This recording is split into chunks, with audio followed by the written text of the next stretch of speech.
The most frequently asked question in local government is, how do you spend my tax money?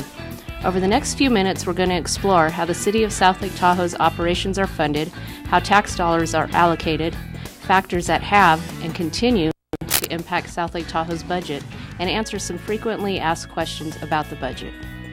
Before we dive into things at a local level, let's take a quick look at the national and state level picture. All of us pay a number of different taxes: state and federal income tax, gas tax, payroll tax, property tax, sales tax, and the list goes on and on. With paying all of these different taxes, it's easy to see how people have expectations for better local services. As we focus in on South Lake Tahoe's budget, it's important to remember that most of your tax dollars do not stay locally. They end up in Sacramento and Washington, D.C. Now that we've looked at the big picture, let's start looking locally by taking a broad look at South Lake Tahoe's operating budget. The city's $33.4 million general fund budget is made up of 11 different revenue sources used to fund public services. Property tax, which comprises 21% of the general fund. Transient occupancy tax makes up 18%. Sales tax, 14%. Transactions and use tax makes up 8%. Vehicle license fees, 4%. Franchise fees, 4%. Business and professions tax, 4%. Parks and recreation program fees like golf courses, campground, and ice arena fees, 7%. Public safety charges like 911 surcharges and court fines, 6%. Public services like building permit, engineering, multifamily dwelling inspection fees, 5%. Other revenues like real property transfer taxes, transfers in from other funds, investment earnings, and vehicle code fines make up 7%. 4 of these sources, property tax, transient occupancy tax, sales tax, and Measure Q, make up over 60% of the general fund budget. We're going to focus in on these 4 large revenue sources. The largest source of revenue in the city's general fund is property tax. This tax is collected by El Dorado County and allocated to a number of agencies, including approximately 30% to the El Dorado County General Fund, 26% to the Lake Tahoe Unified School District, 11% to South Tahoe Public Utility District, 6% to Lake Tahoe Community College District, and 5% divided among other agencies. This leaves only 22%, or 22 cents, of your property tax dollar with the City of South Lake Tahoe. What many residents may not be aware of is that your property taxes are constitutionally limited to 1% of the property's 1975-76 full cash value, plus an annual adjustment for inflation, not to exceed 2%. The property is only reassessed to reflect the current full cash value after a change in ownership. To better illustrate this, let's take a look at an average neighborhood street with similar houses. For example, using the 1% tax rate, House A, a family home since 1970, is paying property tax on a very low assessed value of $54,000. Since this house has never been sold, they pay only $540 in property tax to the city based on the 1975-76 assessment. House B, which was sold recently, pays $5,000 in property tax to the city annually. While this house is similar in size to House A, its modern assessed value is $500,000. Both of these households utilize city services. House B just shoulders more of the cost. While new residential development in the city of South Lake Tahoe has been less than that of many other California communities, existing home sales in recent years have contributed to increased property tax revenues for the city. Property taxes are historically one of the most stable revenue sources for local governments. However, with the slowdown in the housing market, property tax revenues are expected to grow more slowly over the next several years. With the city's primarily tourism-based economy, TOT is its second largest general fund revenue source. While it is the second largest source of revenue, TOT is also the most volatile revenue because tourism can be significantly impacted by economic trends and the weather. For example, a lack of snow typically reduces the number of visitors to the city during the winter season. The city collects TOT from guests staying for 30 days or less in a hotel, inn, or lodging facility, including rented vacation homes. The current TOT rate for lodging facilities with the city is 10%. The general fund receives 100% of this TOT. For lodging facilities located within the South Tahoe Redevelopment Agency's Project Area 1, the TOT rate is 12% and is pledged to the repayment of debt service for construction of the project, which includes the Heavenly Village and Ski Run Marina areas. The city's general fund does not receive any of the TOT collected in this area. The city's third largest general fund revenue is sales tax. Sales tax is collected by the State Board of Equalization via local retailers on purchases of tangible personal property made within the city. One widely held misconception is that the city of South Lake Tahoe receives a large portion of all local sales tax collected. The South Lake Tahoe sales tax rate is currently 7.25%, of which the city actually receives only a small portion. When you make a purchase, 80% goes to the state, 7% goes towards countywide public safety, 3% is allocated for local transportation, and only 10% stays with the city of South Lake Tahoe. To better illustrate how your dollar is being divided, let's take a look at a Staples purchase. If you bought a computer for $1,000, sales tax on that purchase would total $72.50. The city of South Lake Tahoe would receive only $7.25 of that transaction. If you purchase this computer in Carson City, South Lake Tahoe would receive no sales tax. This illustrates the importance of shopping locally when possible.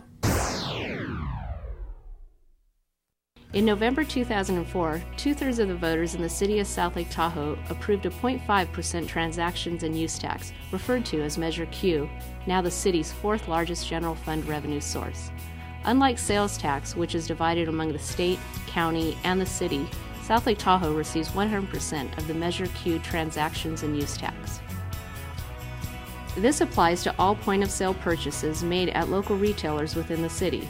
So that computer purchased at Staples would give the city a full $5 of transactions and use tax paid on the purchase.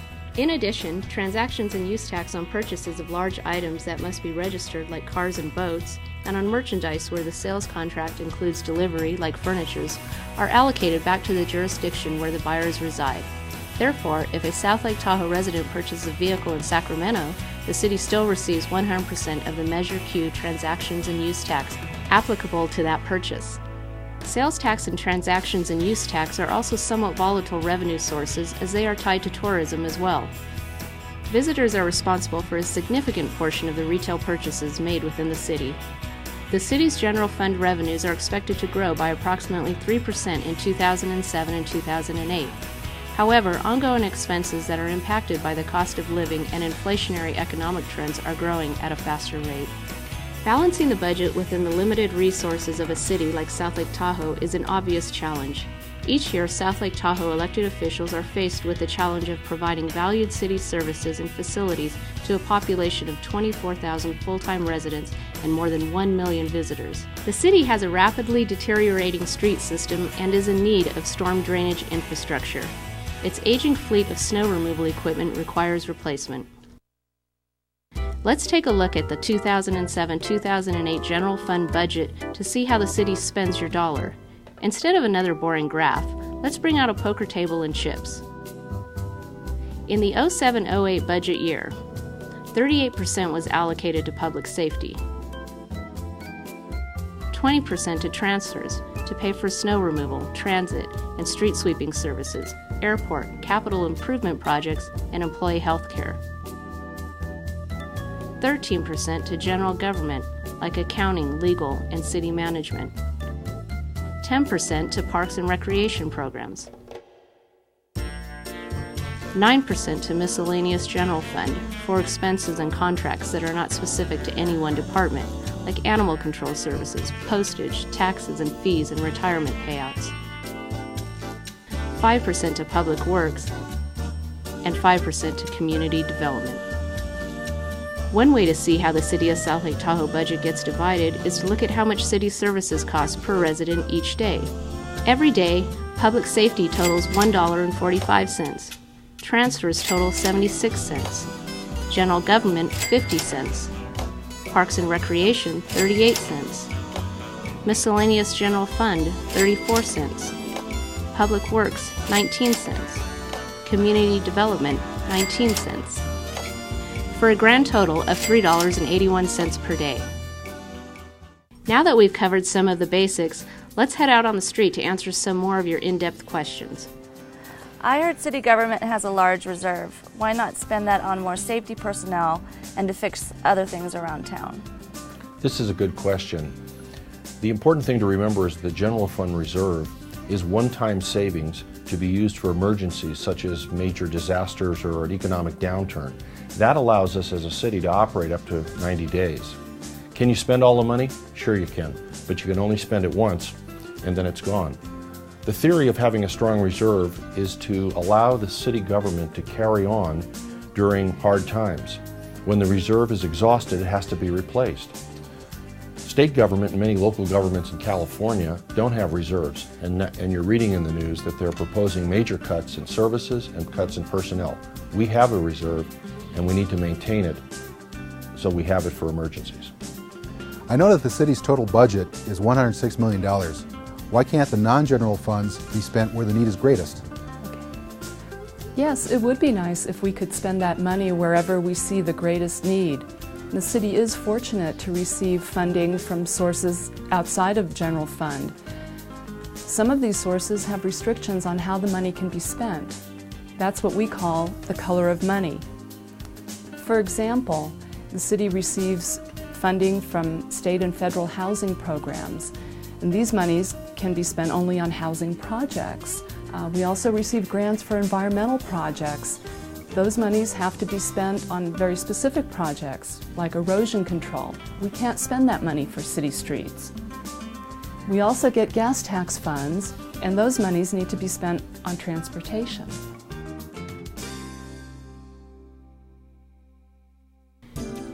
As the expectation for more city services increase and the need to repair and replace deteriorating roads, drainage, and sidewalks becomes more acute, we have to find more creative ways to raise revenue without further burdening the taxpayer.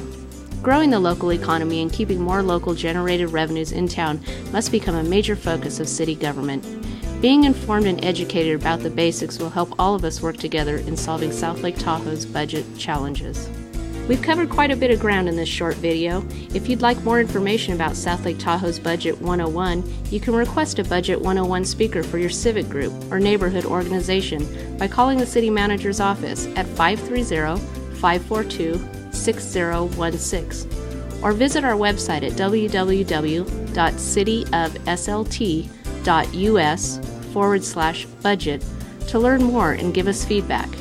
Talk with your family and friends about the facts of South Lake Tahoe's budget challenges. Vote in the next election and ask others to join you.